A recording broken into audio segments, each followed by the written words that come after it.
बिस्मिल्लाहिर्रहमानिर्रहीम। अस्सलामुअलैकुम। चलते हैं आज की कहानी की तरफ। बहुत पुराने जमाने की बात है। उज्जैन शहर में एक राजा राज किया करता था। राजा के राज में उज्जैन नगरी में चैन की बंसुरी बजती थी। हर तरफ खुशहाली, ईमानदारी और इंसाफ का दौर दौरा था। रियाया अपने राजा और राजघराने से बहुत मोहब्बत करती थी। जितना हर दिल अजीज राजा था, उतना ही हर दिल अजीज राजकुमार भी था। राजकुमार अपनी रहमदिली, खुशमजाजी और रियाया परवरी के लिए पहचाना जाता था। अभी उसका राज तिलक नहीं हुआ था, लेकिन लोगों को इत्मीनान था कि कल जब बूढ़े महाराज नहीं रहेंगे, तब भी उज्जैन नगरी और वहां की प्रजा का मुस्तकबिल महाराज कुमार के हाथों में महफूज रहेगा।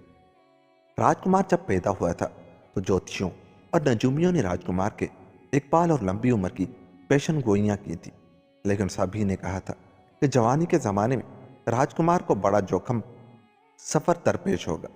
अगर उससे बच गए तो उनकी किस्मत का तारा बुलंद ही रहेगा।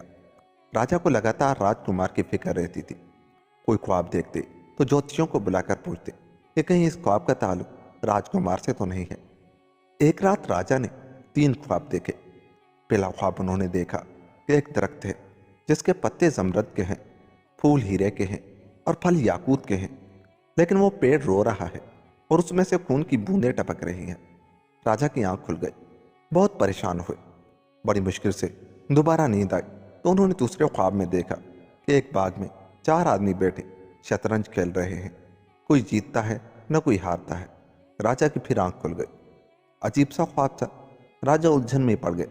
फिर आंख लगी तो तीसरा ख्वाब देखा कि एक शहर है जहां 52 राजा बैठे चक्की पीस रहे हैं। अब की आंख खुली तो सुबह होने वाली थी। तीनों ही ख्वाब उन्हें बड़े अशुभ लगे और वो परेशान हो गए। उस दिन दरबार में उन्होंने फिर राज ज्योतिषी को और तमाम शहर भर के ज्योतिषियों को और ख्वाब की ताबीर बताने वालों को बुलाकर अपने तीनों ख्वाब बताए और ताबीर पूछी। सब ने बहुत सोचो विचार किया। नजूमियों ने लकीरें खींची, गिरह देखे, लेकिन उन ख्वाबों की ताबीर कोई नहीं बता सका। राज ज्योतिषी ने हाथ बांध कर अर्ज की कि महाराज, बहुत से ख्वाब पेट की गिरानी से भी नजर आते हैं, जिनकी कोई अहमियत नहीं होती।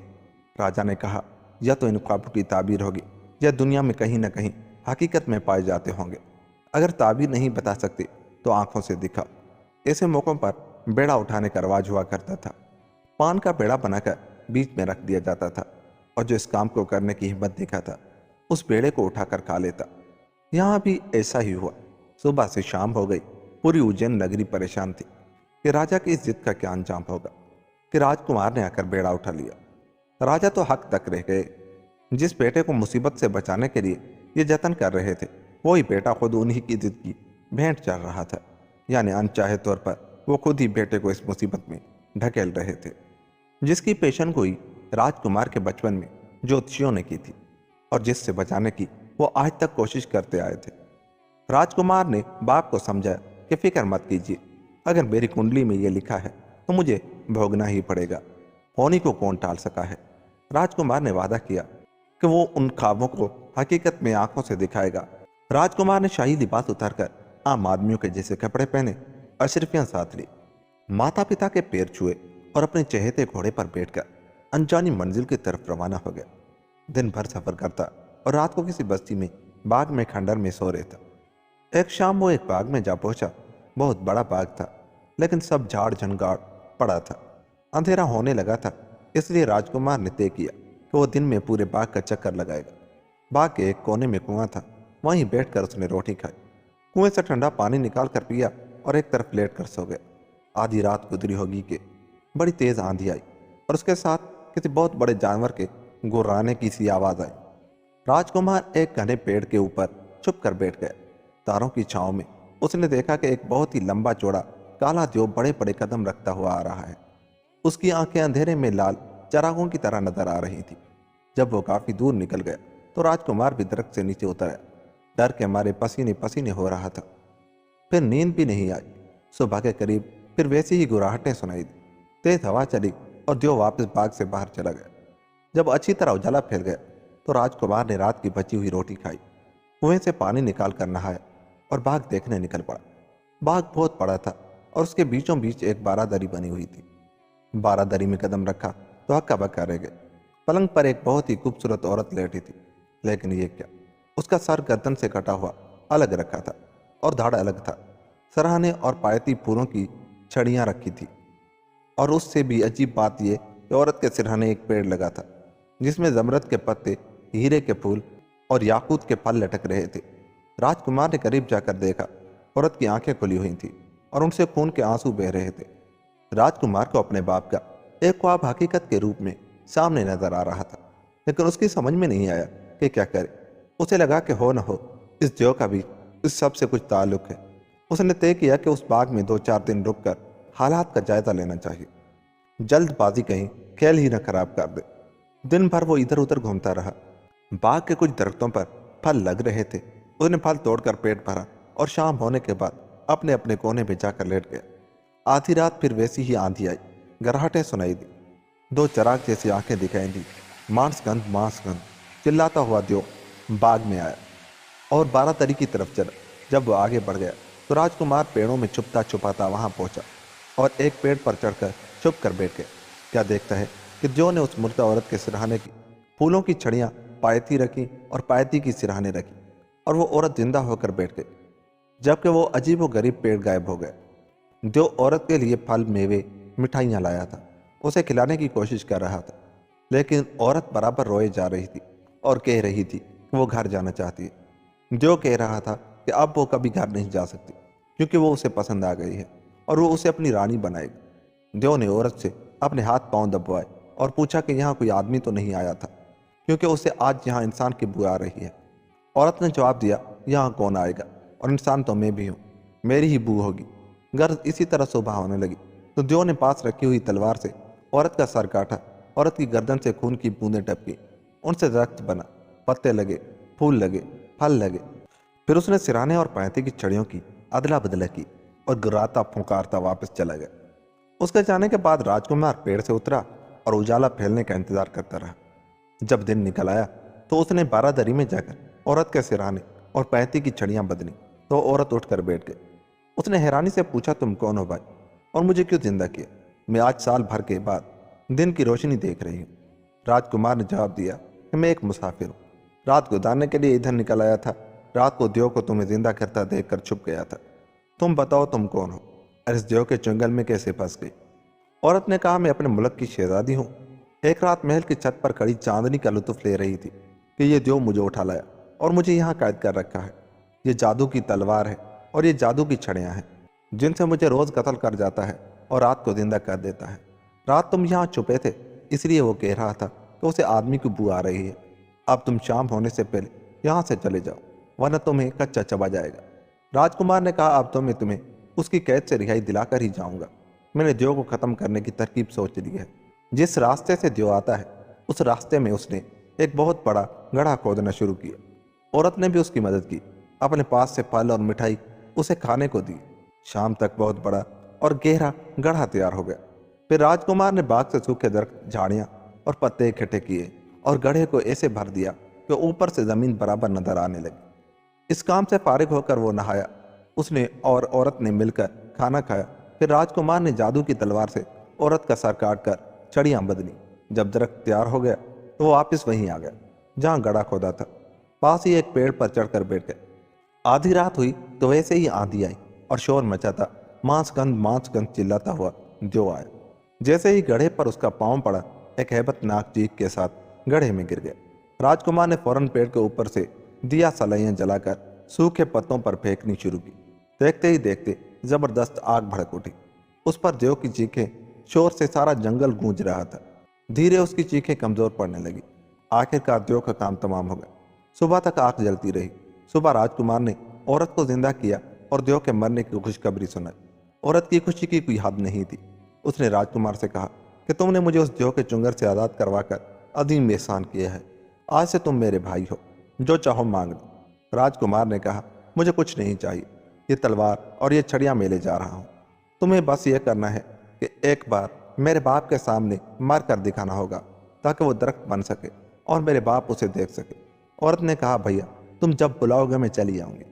औरत अपने शहर चली गई और राजकुमार अपने रास्ते चला। अपने बाप के एक ख्वाब को आंखों से दिखाने का इंतजाम कर लिया था। अब आगे के मिशन पर रवाना हो गया।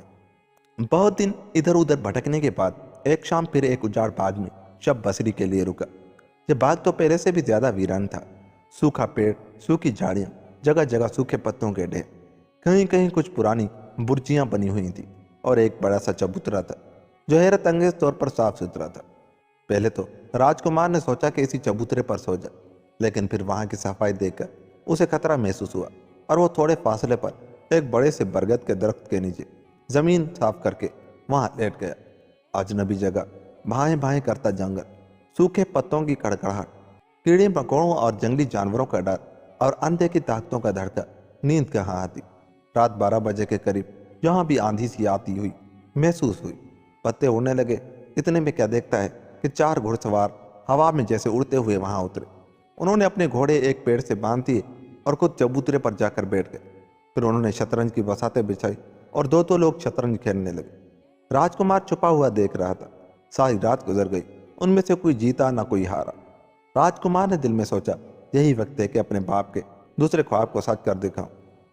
यह मौका निकल गया तो हो सकता है फिर कभी हाथ न आए। वह हिम्मत करके बाहर निकला और उनके पास जाकर बोला, कैसे खिलाड़ी जो न जीत सके हो और न हरा सकते हो। एक नौजवान को अपने पास देखकर पहले तो वे हैरान हुए, फिर गुस्से में आग बगोला हो गए। तू है कौन और तुझे हिम्मत कैसे हुई हमसे बात करने की? हम में से हर एक इतना अच्छा खिलाड़ी है कि न हमें कोई आज तक हरा सका और न हम एक दूसरे को हरा सके। राजकुमार बोला, अगर मैं एक एक करके तुम चारों को हरा दूं तो क्या दोगे? वो तेज में आकर बोले, अगर तूने हमें हरा दिया तो तेरे गुलाम बन जाएंगे, लेकिन न हरा सका या हार गया तो तेरे टुकड़े करके चील कौवों को खिला देंगे। राजकुमार ने कहा, चलो मंजूर है। बसात बिछी। राजकुमार ने एक एक करके चारों को हरा दिया। वो चारों बोले, ए आदमजात, आज से हम तेरे गुलाम हुए, लेकिन हम इंसान नहीं जिन्ने हैं। तेरे साथ तो नहीं रह सकते, लेकिन तू हमारे घोड़ों की दुम का एक बाल ले ले। जैसे ही तू इन बालों को आग दिखाएगा हम आ जाएंगे। राजकुमार ने वो बाल लेकर एहतियात से रख लिए और वो चारों अपने अपने घोड़ों पर सवार होकर चले गए। राजकुमार अपने बाप का दूसरा ख्वाब भी हकीकत में पा चुका था, लेकिन जब तक तीसरे ख्वाब की हकीकत न मालूम हो जाए वो घर नहीं लौट सकता था। अगली सुबह राजकुमार अपने सफर पर रवाना हो गया। एक लंबी मुसाफत के बाद वह एक शहर में पहुंचा। सारे दिन वो शहर में घूमता रहा। जब वो वहां के राजा के महल के पास से गुजरा तो उसने देखा कि राजमहल के दरवाजे के बाहर एक बहुत बड़ा नकारा रखा है। उसने वहां के लोगों से पूछा कि यह नकारा कैसा है, तो लोगों ने बताया कि यहाँ कोई राजा नहीं बल्कि एक रानी राज करती है। वो बहुत खूबसूरत और अक्लमंद है। अभी उसकी शादी नहीं हुई है। शादी के लिए उसकी कुछ शर्तें हैं। जो उससे शादी का ख्वाहिशमंद होता है आकर इस नकारे पर चोब मारता है। रानी उसे बुलाकर अपनी शर्तें बताती है और यह भी कि जो उसकी शर्तें पूरी नहीं कर पाएगा उसे रानी का गुलाम बनकर चक्की पीसनी पड़ेगी।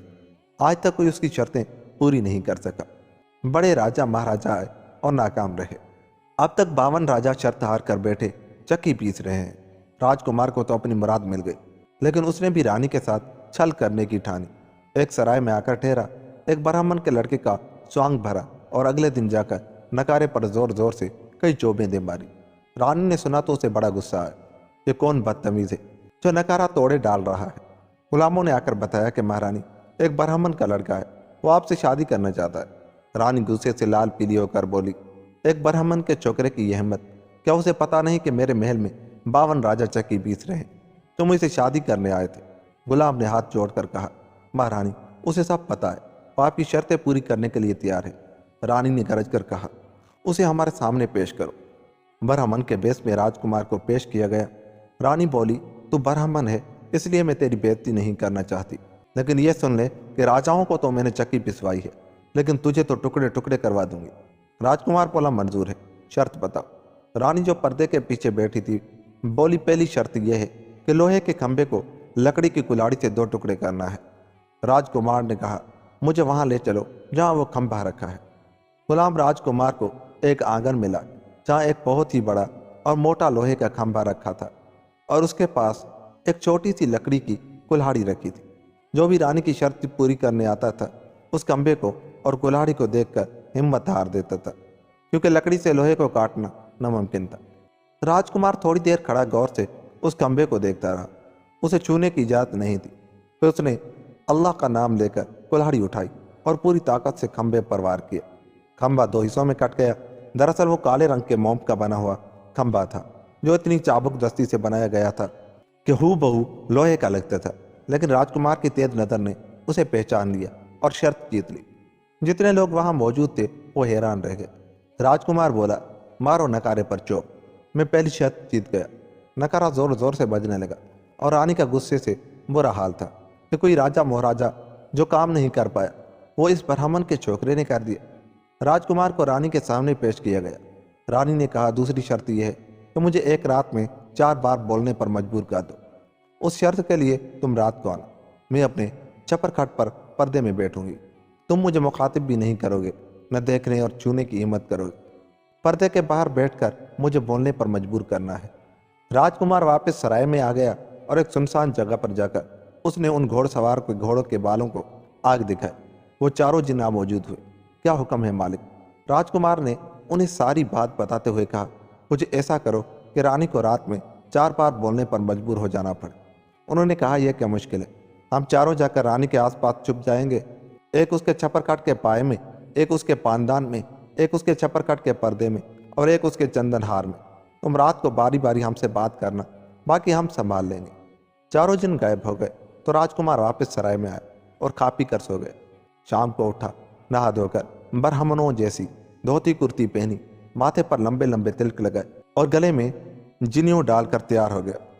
रात को रानी के महल में पहुंचा। रानी अपने कमरे में अपने छपरखाट पर बैठी थी और चारों तरफ पर्दे लटक रहे थे। पास ही एक कुर्सी पड़ी थी। राजकुमार उस पर बैठ गया। थोड़ी देर चुप रहा, फिर छपरखाट के पाए से मुखातिब होकर बोला, ए अनबोला त्योरानी के छपरखाट के पाए, अनबोला त्योरानी तो हमसे क्यों बोलेंगे? तुम ही कुछ बात करो कि रात कटे। छपरखाट का पाया बोला, क्या बताऊं यार, जब से तुमने उसे एक शर्त में हराया है उसे चैन नहीं है। कभी उठती है, कभी बैठती है, कभी सामान इधर से उधर पटकती है। हम पायों का बुरा हाल है। और तुम सारी शर्तें जीत जाओ ना तो उसे मजा चखाना। राजकुमार बोला, नहीं, ऐसी बात मत करो जिससे रानी को गुस्सा आए। ऐसी बात करो कि रात कटे। पाए में से आवाज आई, ऐसी बात है तो चलो आज मैं तुम्हें एक कहानी सुनाता हूँ।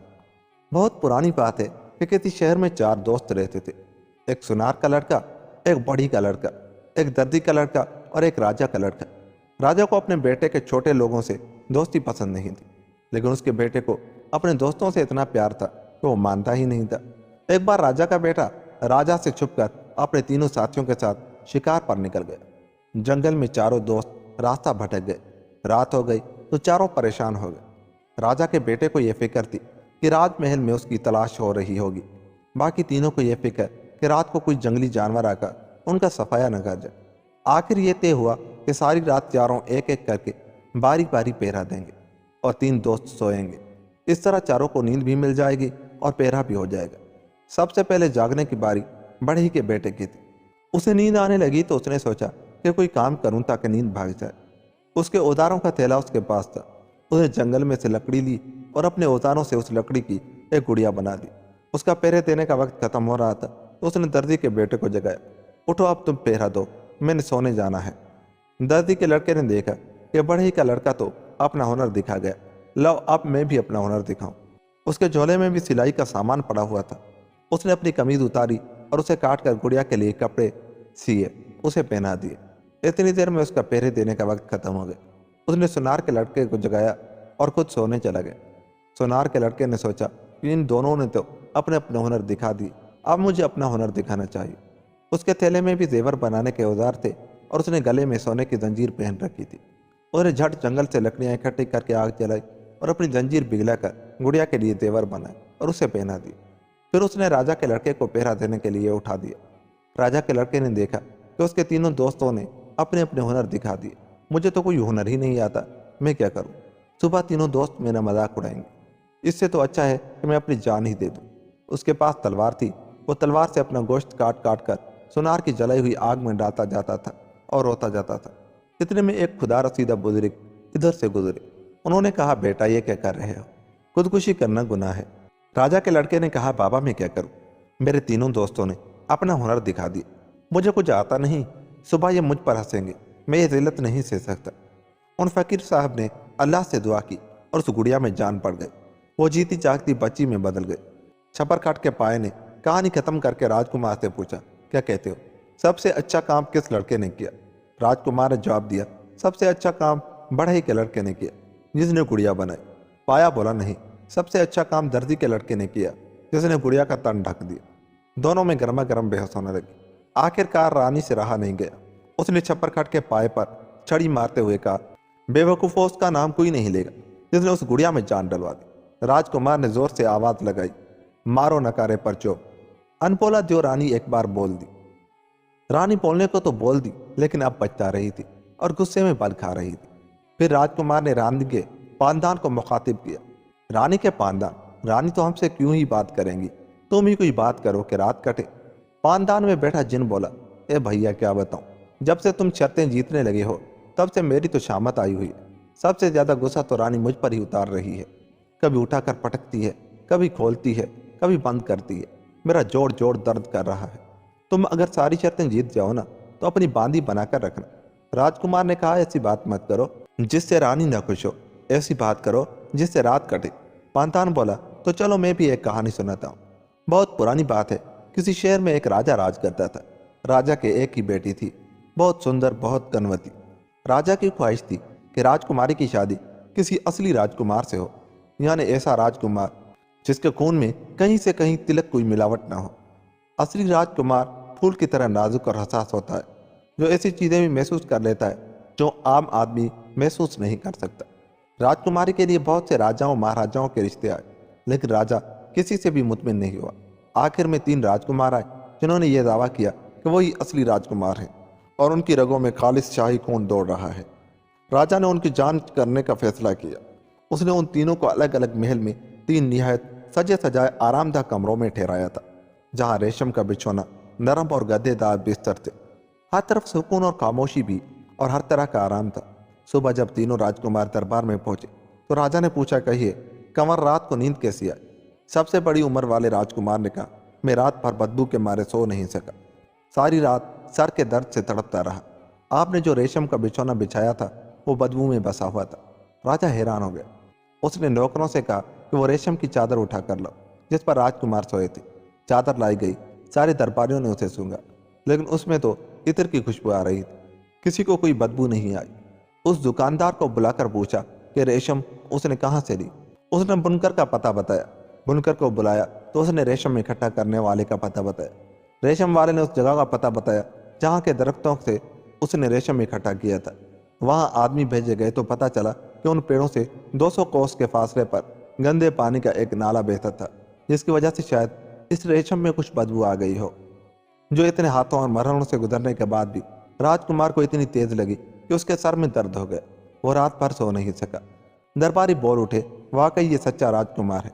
फिर राजा ने दूसरे राजकुमार से पूछा कि उसे कैसी नींद आई।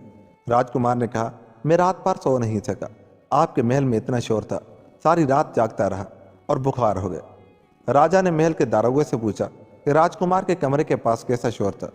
सब सर जोड़कर बैठे, क्योंकि रात को तो हर तरफ ऐसी खामोशी थी कि पत्ता तक नहीं खड़का था।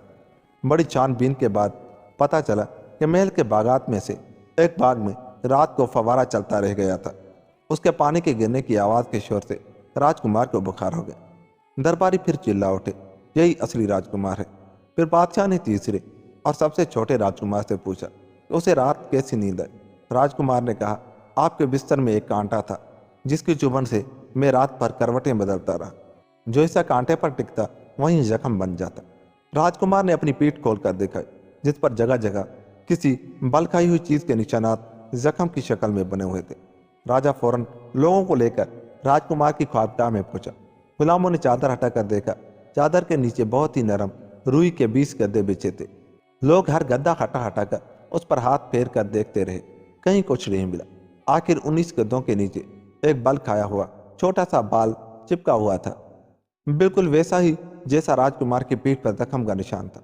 लोग चिल्ला उठे, यही असली राजकुमार है। पानदान ने इतनी कहानी सुनाने के बाद राजकुमार से पूछा, अच्छा बताओ, तुम्हारे ख्याल से राजा ने तीनों में से किसको असली राजकुमार मानकर उससे अपनी बेटी की शादी की होगी? बरहमन बने राजकुमार ने कहा, जिसको रेशम से बदबू आई थी वही असली राजकुमार था। पानदान बोला, नहीं, मेरे ख्याल से तो वो असली राजकुमार था जिसे मील भर दूर से आई फवारे की हल्की सी आवाज के शोर से बुखार चढ़ा। दोनों में गर्मा गर्मी बहस होने लगी। रानी भूल गई कि उसे खामोश रहना था। झल्ला कर पानदान को पटका और बोली, कमबख्त, तुझे भी आज ही बोलना था। उसका नाम कोई नहीं लेगा जिसकी पीठ पर 19 गधों के नीचे दबे हुए बाल से घाव पड़ गए।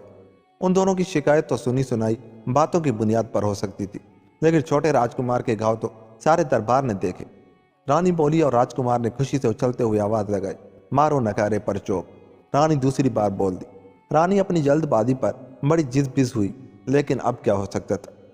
थोड़ी देर चुप रहने के बाद राजकुमार ने रानी के छप्पर खट के पर्दे को मुखातिब किया, भाई तुम ही कुछ बात करो कि रात कटे। पर्दे में से आवाज आई, अरे भाई क्या बात करूं, मेरी तो आज शामत आ रही है। जैसे जैसे रानी हारती जा रही है अपना गुस्सा हमारे ऊपर ही निकाल रही है। तुम जीत जाओ तो उसकी चोटी काट देना। राजकुमार ने कहा, नहीं नहीं, ऐसी बात मत करो जिससे रानी का दिल दुखे। ऐसी बात करो जो रात कटे। पर्दा बोला, चलो तुम कहते हो तो ठीक है, मैं भी तुम्हें एक कहानी सुनाता हूँ। किसी शहर में एक बढ़ई रहता था। उसके एक ही लड़का था और बाप की तरह उसकी भी ख्वाहिश थी कि उसका बेटा उसके काम में उसका हाथ बटाए, उसका काम संभाले। लेकिन लड़का एक नंबर का काहिल और निखट्टू था। दिन भर पड़ा पड़ा पलंग तोड़ता रहता या शहर में आवारागर्दी करने निकल जाता। बाप ज्यादा कहता सुनता तो कई कई दिन घर ना आता। माँ बाप दोनों परेशान थे। बुढ़ापे में बाप काम करता है और जवान बेटा पड़ा एंडता रहता है। मोहल्ले वालों ने बढ़ई को मशूरा दिया कि लड़के की शादी कर दो, जिम्मेदारी का बोझ पड़ेगा तो अपने आप सुधर जाएगा। चुनाचे बढ़ई ने बेटे की शादी कर दी। बहू घर में आ गई, एक खाने वाला और बढ़ गया, लेकिन लड़के के पर कोई असर नहीं हुआ। अब तो उसने घर से निकलना भी बंद कर दी। दिन भर बीवी के पल्लू से बंधा पड़ा रहता। बीवी भी समझा के थक गई। आखिर उसने एक दिन कहा, मुझे मेरे मेके छोड़ा। सारी दुनिया निखट्टू की बीवी होने का ताना देती है, मुझसे नहीं सुना जाता। तीर निशाने पर बैठा।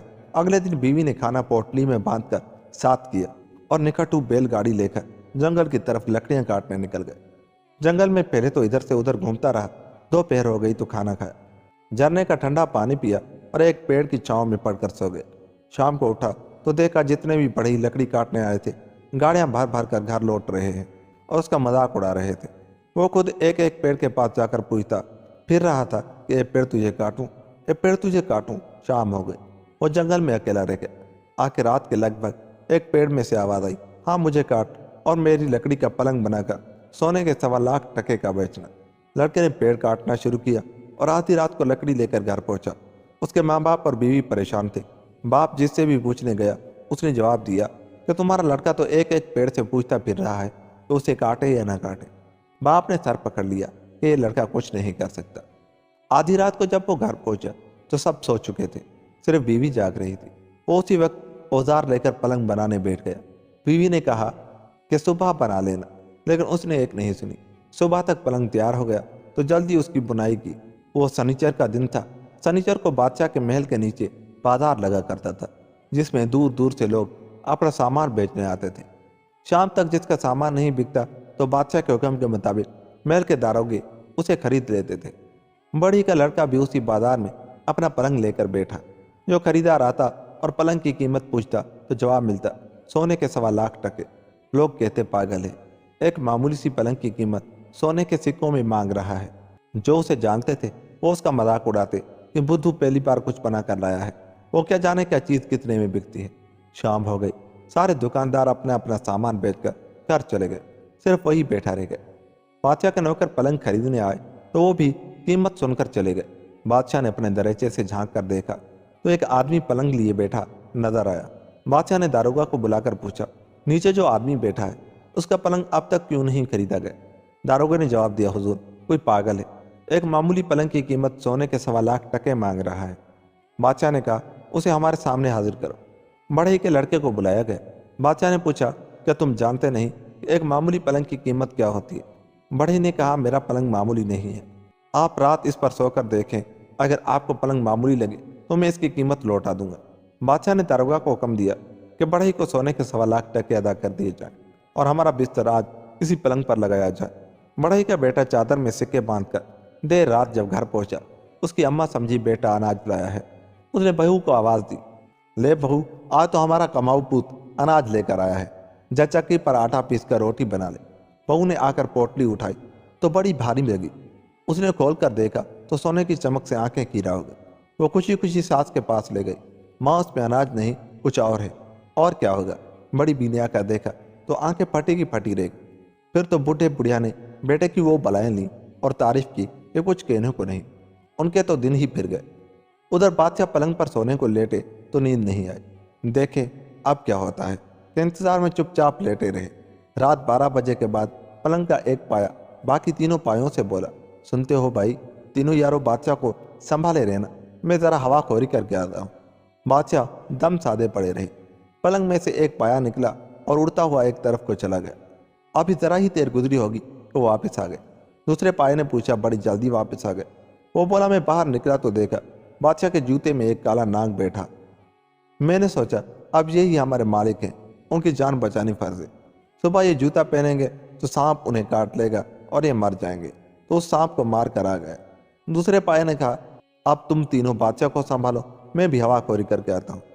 फिर खट से आवाज आई और दूसरा पाया उड़ता हुआ दरवाजे से निकल गया। थोड़ी देर में वो भी वापस आ गए। तीसरे पाये ने पूछा, क्या बात है, तुम भी जल्दी वापस आ गए? वो बोला, मैं बाहर निकला तो देखा 2 चोरों ने बादशाह के खजाने में नकब लगा रखी है और खजाना लूट कर ले जा रहे हैं। मैं उन दोनों चोरों को मार आया। फिर तीसरा पाया बोला, दोस्तों अब तुम बादशाह को संभालो, मैं जरा सैर करके आता हूँ। वो गया तो काफी देर बाद आया। चौथे पाये ने कहा, मुझे भी घूमने जाना था, तुमने बड़ी देर लगा दी। तीसरा पाया बोला, अरे मैं तो बहुत ही अच्छा तमाशा देख कर आया हूँ, लेकिन अकेले देखने में मजा नहीं, तुम तीनों को भी साथ लेने आया हूँ। पहले पाये ने कहा, लेकिन हम चारों चले जाएंगे तो बादशाह को कौन संभालेगा? तीसरा पाया बोला, बादशाह तो बेखबर सो रहे हैं, चलो बादशाह को भी ले चलते हैं। अचानक पलंग जमीन से बुलंद हुआ और उड़ता हुआ महल से बाहर निकल गया। बादशाह का डर के मारे बुरा हाल था, लेकिन सांस रोके पड़े रहे और दूर किसी जंगल में जाकर पलंग एक पेड़ पर टिक गया।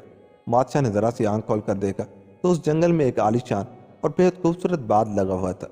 सोने चांदी की कुर्सियों पर लोग बैठे थे, सोने चांदी के बर्तनों में खाना तकसीम हो रहा था। किसी ने कहा, देखो पलंग पर एक आदमी सो रहा है, उसे भी खाना दिया। लोगों ने सोने चांदी की तश्तरियों में पुलाव जर्दा लाकर बादशाह के पास भी रख दिया। फिर नाच गाने की महफिल जमी। हसीनों जमील परियों ने ऐसा नाच दिखाया कि सब वाह वाह कर उठे। सुबह के करीब जश्न खत्म हुआ। परियां, उनका राजा और मेहमान सब चले गए तो नौकरों ने बाग उजाड़ना शुरू किया। तीसरा पाया बोला, दोस्तों यही वक्त है बादशाह से वफादारी निभाने का, चलो इस बाग को बादशाह के लिए बचा लें। चारों पाए पलंग से निकले और तड़ातड़ उन लोगों के सरों पर पड़ने लगे। वो लोग घबरा गए, सारा बाग और सारा साजो सामान छोड़कर भाग खड़े हुए। उसके बाद चारों पाए आकर बादशाह के पलंग में लगे और उड़ते हुए बादशाह को वापस उनकी ख्वाबगाह में पहुंचा दिया। बादशाह की जान में जान आई। नींद तो खैर आती सुबह हो गई। बादशाह ने नौकरों से जूता तलब किया तो खादिम ने आकर बताया कि बादशाह सलामत के जूते में एक काला सांप मरा पड़ा है। बादशाह को यकीन हो गया कि रात उन्होंने कोई ख्वाब नहीं देखा था, जो हुआ हकीकत थी। उसी वक्त शाही खजाने के खजानची दौड़ा हुआ आया और उसने बताया कि रात खजाने के पहरेदार सो गए थे। वो 2 चोरों ने नकब लगाकर खजाने लूटने की कोशिश की, लेकिन पहरेदारों ने उन्हें मार दिया। बादशाह जानते थे कि चोरों को किसने मारा है। उन्होंने उसी वक्त पहरेदारों को सजा देने का हुक्म दिया। उसके बाद उन्होंने अपने खास नौकरों को बुलाकर कहा कि शहर के बाहर जो जंगल है वहां जाओ और वहां की खबर ला कर दो। थोड़ी देर में वो लोग वापस आ गए और बेहद हैरत के साथ इतला दी कि जंगल का तो नक्शा ही बदला हुआ है। वहां बड़ा खूबसूरत बाग लगा है, सोने चांदी की कुर्सियां और दूसरे सजावट का सामान आरास्ता है और सोने चांदी के ढेरों बर्तन रखे हैं। बादशाह खुद घोड़े पर सवार होकर वहां पहुंचे। ये वही बाग था जो उन्होंने रात को देखा था। यहाँ इतना सोना और चांदी था जितना बादशाह के पूरे खजाने में भी नहीं था। बादशाह ने बढ़ई के लड़के को बुलाकर इनाम व इकराम दिया और सारा सोना चांदी अपने खजाने में जमा करवा लिया। कहानी खत्म करके फिर राजकुमार में और पर्दे में छुपे हुए जिन में बहस छिड़ गई।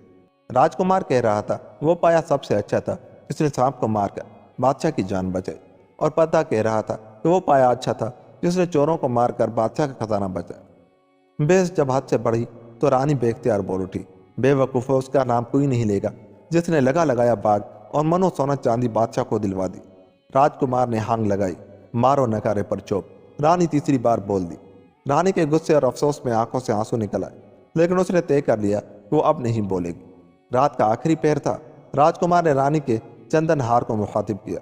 रानी के चंदन हार, रानी तो हमसे क्यों बोलेंगी, तुम ही कोई बात करो जो रात कटे। चंदन हार बोला, अरे भाई मेरी तो शामत आई हुई है।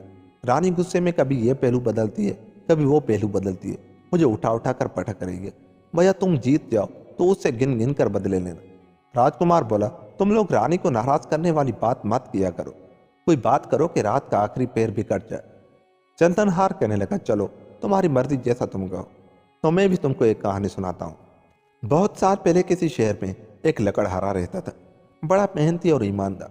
सारे दिन जंगल से लकड़ियां काटता और शाम को बाजार ले जाकर बेच देता। जो पैसे मिलते उससे अपना और अपने बाल बच्चों का पेट भरता।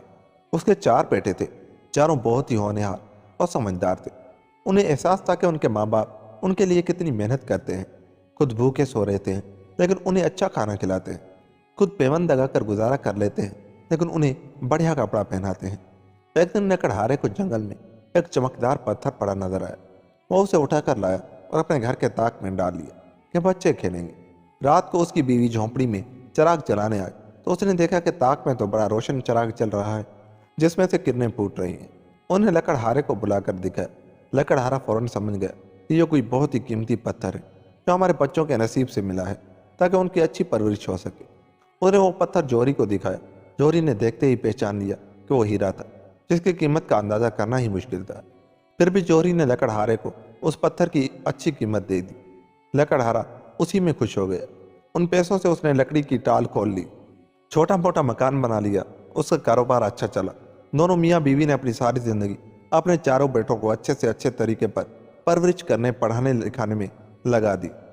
तीनों बेटों की शादी कर दी और अपना कारोबार बेचकर सारा पैसा चारों बेटों में बराबर बांट दिया। उन पैसों से बेटों ने अलग अलग कारोबार शुरू किया, कामयाब रहे, बहुत तरक्की की और लाखों में खेलने लगे। चारों बेटों को एहसास था कि उनकी ये तरक्की और ऐशो आराम उनके माँ बाप की कुर्बानियों का नतीजा था। इसलिए उन्होंने सोचा कि उन्हें अपने माँ बाप के लिए कुछ ऐसा करना चाहिए जिससे माँ बाप का कुछ कर्ज उतार सके। बड़े बेटे ने अपने माँ बाप के लिए एक शानदार और खूबसूरत मकान बनवा दी जिसमें आराम की हर चीज़ मौजूद थी।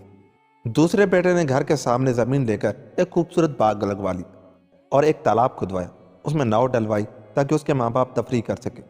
तीसरा बेटा माँ बाप को चारों धाम की यात्रा पर ले गया और गंगा जमुना में स्नान करवा लाए। फिर तीनों बेटे अपने अपने बीवी बच्चों के साथ अलग अलग मकानों में रहने लगे। इस अरसे में लकड़हारा उसकी बीवी बुढ़ापे की सरहदें पार कर चुके थे और तरह तरह की बीमारियों में गिरफ्तार थे। लकड़हारे की बेनाई जाती रही और उसकी बीवी घुटनों के दर्द की वजह से चलने फिरने से माजूर हो गई थी।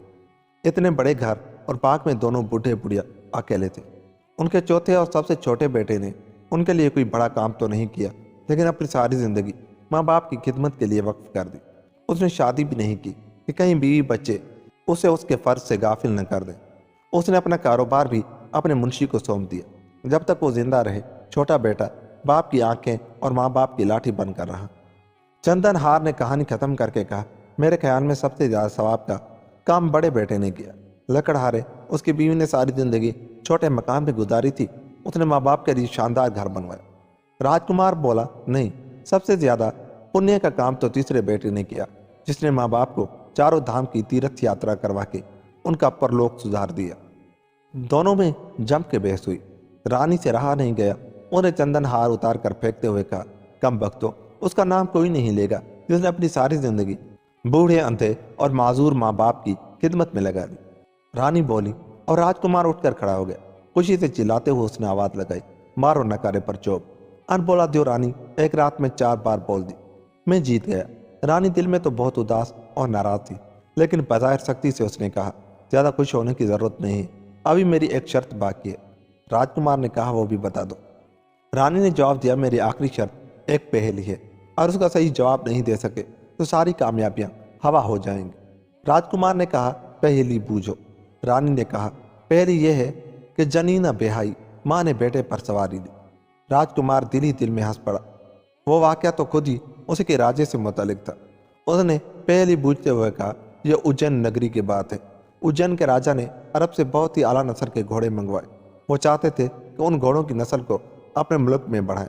उन्होंने उन अरबी घोड़ों को देसी घोड़ियों के साथ बंधवा दी। घोड़ियाँ गर्भवती हो गई लेकिन जब पैदाइश का वक्त आया तो वो देसी घोड़ियाँ अरबी घोड़ों के बच्चों को जन्म नहीं दे सकी।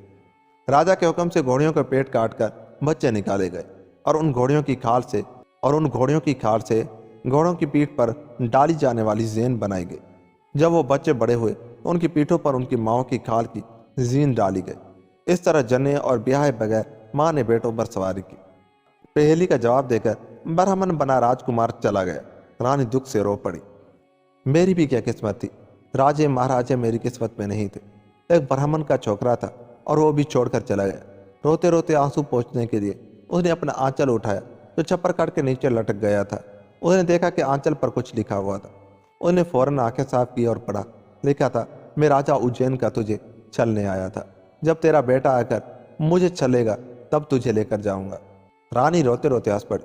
दिल को सुकून हुआ कि चलो किसी ब्राह्मण से नहीं हारी, मुझे हराने वाला तो मुझसे भी बड़ा राजा है। उधर राजकुमार ने उन 52 राजाओं को आज़ाद करवाया और उन्हें एक एक कर साथ लेकर चला कि पहले आप लोगों को मेरे पिताजी के सामने चक्की पीस कर दिखाना है, फिर आप लोग अपने अपने राज्य के जा सकते हैं।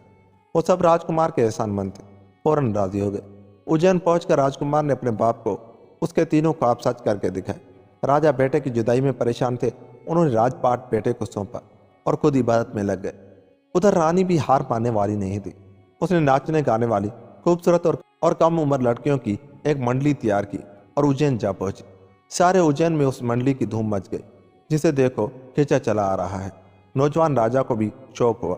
उसने मंडली वालों से कहलवाया कि राज में महल में आकर नाच रंग जमाए, बहुत इनाम मिलेगा। लेकिन मंडली की मालका ने इनकार कर दिया। उसने कहा, राजा हो या रंग, जिसे नाच देखना है और गाना सुनना है वो यहीं आए। राजा का इश्तियाक और बढ़ा। एक दिन राजा की सवारी भी नाटक मंडली देखने जा पहुंची। लड़कियों ने नाच रंग दिखाए। राजा ने खूब इनाम दिए। फिर उनके मालका से मिलने की ख्वाहिश जाहिर की। लड़कियों ने कहा, हमारी मालका किसी से नहीं मिलती। राजा ने कहा, उनसे कहो उज्जैन का राजा उनके द्वारे पर आया है, क्या उसका सम्मान भी नहीं किया जाएगा। राजा को अंदर बुला लिया गया। सामने चौकी पर जो लड़की बैठी थी उसके सामने तो पूर्णमासी का चांद भी फीका था। राजा तो पलक झपकाना भी भूल गए। जब लड़की ने उठकर उन्हें सलाम किया तो वो होश में आए। लड़की ने बताया वो मुगध राज से आई है और शरीफ माँ बाप की बेटी है। क्योंकि उसके कोई भाई नहीं है इसलिए बीमार माँ बाप के इलाज के लिए पैसा जमा करने निकल खड़ी हुई है। राजा तो रोज आने लगे। उन्होंने उसे अपने हरम में दाखिल करने की बात की तो उसने कहा, मैं शरीफ जादी हूँ, आपको कोई संबंध बनाना है तो फेरे डलवाइए। राजा उसके इश्क में इतने पागल हो रहे थे कि फेरे लेने पर राजी हो गए। कुछ माह बाद जब उसने अपने देश जाने की बात कही तो राजा ने बड़ी कोशिश की कि वो यहीं रह जाए, अपने माँ बाप को भी बुला ले, लेकिन रानी किसी तरह नहीं मानी। मेरे माँ बाप इस उम्र में अपने वतन छोड़कर कहीं नहीं जाएंगे। राजा मजबूर हो गए। रानी ने चलते वक्त राजा से निशानी के तौर पर उनकी तलवार और अंगूठी ले ली, ताकि कभी जिंदगी में आपसे मिलना हुआ और आप भूल जाएं तो आपको याद दिला सकूं। रानी वापस अपने शहर चली आई। वो माँ बनने वाली थी। उसने एक चांद से बेटे को जन्म दिया जो हूबहू राजा की शक्ल का था। रानी ने अपने बेटे की बेहतरीन तालीम और तरबियत की। उसे किसी चीज़ की कमी महसूस नहीं होने दी। लेकिन बच्चा अक्सर पूछता था, माँ मेरे पिताजी कहाँ हैं। सब बच्चों के बाप हैं, बस मेरे ही बाप नहीं। रानी उसे बहला देती कि तुम्हारे बाप परदेश गए हैं, जब तुम 12 साल के हो जाओगे तब आएंगे। वक्त गुजरता रहा। जिस दिन राजकंवर की 12वीं सालगिरह थी वो रानी के पीछे पड़ गया। अब तो मैं 12 साल का हो गया, पिताजी नहीं आए, बताइए वो कहाँ है, मैं उन्हें ढूंढ कर लाऊंगा। आग पर मजबूर होकर रानी ने सारी कहानी बेटे को सुनाई। वो दुपट्टा दिखाया, अंगूठी और तलवार दिखाई। राजकंवर उसी वक्त उज्जैन जाने की जिद कर बैठा। रानी ने बहुत समझाया लेकिन वो नहीं माना। माँ, अब तो पिताजी को छल कर ही वापस आऊंगा और उन्हें आपके सामने ला खड़ा करूंगा। रानी का दिल तो नहीं चाहता था कि अपने फूल से बेटे को खतरे में डाले, लेकिन उसकी रगों में भी जिद्दी माँ बाप का खून दौड़ रहा था। उन्हें राजा की निशानियां और ज़रूरत के लिए अशरफियाँ ली और उज्जैन रवाना हो गए। 2-4 दिन उसने उज्जैन नगरी की सैर की, फिर शरारतें शुरू कर दी। तरह तरह के भेष बदलता रहता और लोगों को परेशान करता। कहीं औरत घड़ों में पानी भर के ले जा रही थी तो गुलेल से उनके मटके फोड़ दिए। लोग घाट पर स्नान करने पानी में उतरे तो उनके कपड़े गायब कर दिए। हलवाई का मिठाई से भरा थाल उलट दिया। नानबाई की रोटियां ले उड़े। किसी शादी के मंडप में दूल्हे का साफा और सेहरा नोच दिया। सबसे ज्यादा शामत मोटे सेठों की आई हुई थी। उनकी तोंद पर लगा तार गुलेल से निशाने लिया करता था। गर्द शहर में हाहाकार मच गई। राजा के कानों तक भी खबर पहुंची। राजा ने थानेदार को बुलाकर डांटा, ये शहर में क्या हो रहा है, तुम्हारे सिपाही एक चोर को नहीं पकड़ सकते। कोतवाल ने सिपाहियों को बुलाकर डांटा। सिपाहियों ने पहरा दुगना कर दी, लेकिन खुद उन्हीं की शामत आ गई। कहीं 2-4 सिपाही खड़े होते तो न जाने किधर से आता और उनके सार आपस में टकरा देता। वो एक दूसरे को बुरा भला कहते।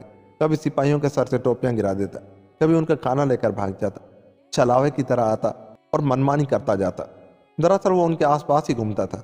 लेकिन किसी को शक भी नहीं होता था कि ये भोला भाला खूबसूरत सा लड़का ये हरकतें कर रहा है।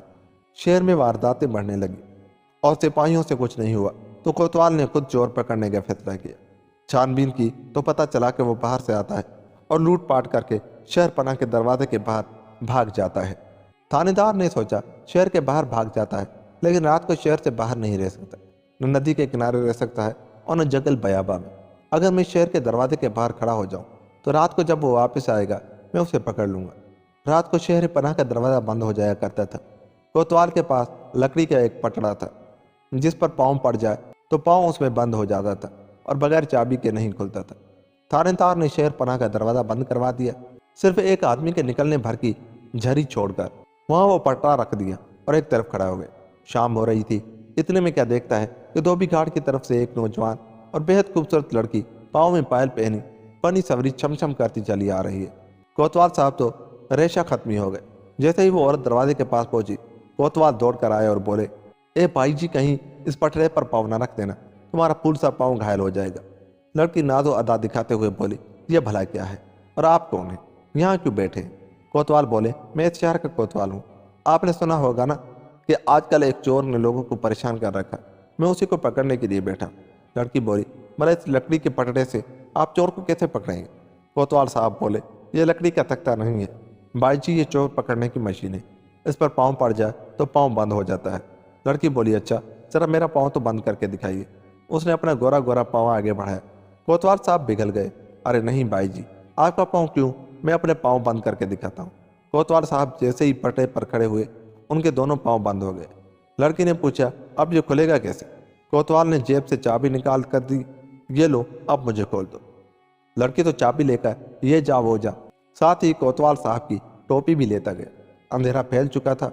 उसने एक तरफ जाकर कपड़े बदले, कोतवाल की टोपी पहनी। राजा का बेटा था, कद काठी अच्छी थी, अंधेरे में पूरा मर्द लगता था। शहर के दरवाजे से अंदर घुसा और आवाज़ बदलकर सिपाहियों से बोला, दरवाज़ा बंद कर दो, हमने चोर पकड़ने की मशीन रख दी है, चोर खुद ही बंद हो जाएगा, हम घर जा रहे हैं। सिपाहियों ने दरवाज़ा बंद कर दिया। बाहर से कोतवाल चिल्लाता रहा, अरे दरवाज़ा खोलो, मैं कोतवाल हूँ। लेकिन किसी ने दरवाज़ा नहीं खोला। ऊपर से उस पर कंकर पत्थर फेंकते रहे और हंसी उड़ाते रहे कि देखो चोर को अपने आप को कोतवाल कह रहा है। बेटा सुबह मजा चखाएंगे। रात पर कोतवाल तख्ते में बंद खड़े रहे। सुबह हुई और शहर का दरवाज़ा खुला तो सिपाहियों ने देखा कि वाकई वो कोतवाल था और चोर कोतवाल बनकर उन्हें छल गया था। 2 दिन कोतवाल शर्म के मारे घर से नहीं निकले। तीसरे दिन आकर उन्होंने राजा के सामने अपनी माजूरी जाहिर कर दी। उस वक्त दरबार में राजा के सभी रिश्तेदार मौजूद थे जो ठाकुर कहलाते थे। ठाकुरों ने राजा से कहा कि महाराज, आपका कोतवाल और सिपाही सब निकम्मे हैं, एक जरा से चोर को नहीं पकड़ सकते, आप हमें इजाज़त दें, हम उसे पकड़ कर लाएंगे। राजा ने कहा, इजाज़त है। सारे ठाकुर दरबार से निकले तो उन्होंने आपस में कहा कि आओ जरा बाग में बैठकर सलाह करते हैं कि काम की शुरुआत कैसे करें। तो लोग बाग में बैठे ही थे कि एक 12-14 साल का लड़का एक टोकरे में लाल पीले तेलों की बोतलें सजा तेल मालिश करता हुआ आ निकला और लगा उनकी खुशामद करने। सरकार, तेल मालिश करवाई, बड़ा आराम मिलेगा, दिमाग में भी चकाचक हो जाएगा। ठाकुरों ने कहा, चल भाग, हम बड़े भारी काम पर निकले हैं, हमें चोर को पकड़ने की तरकीब सोचने दे।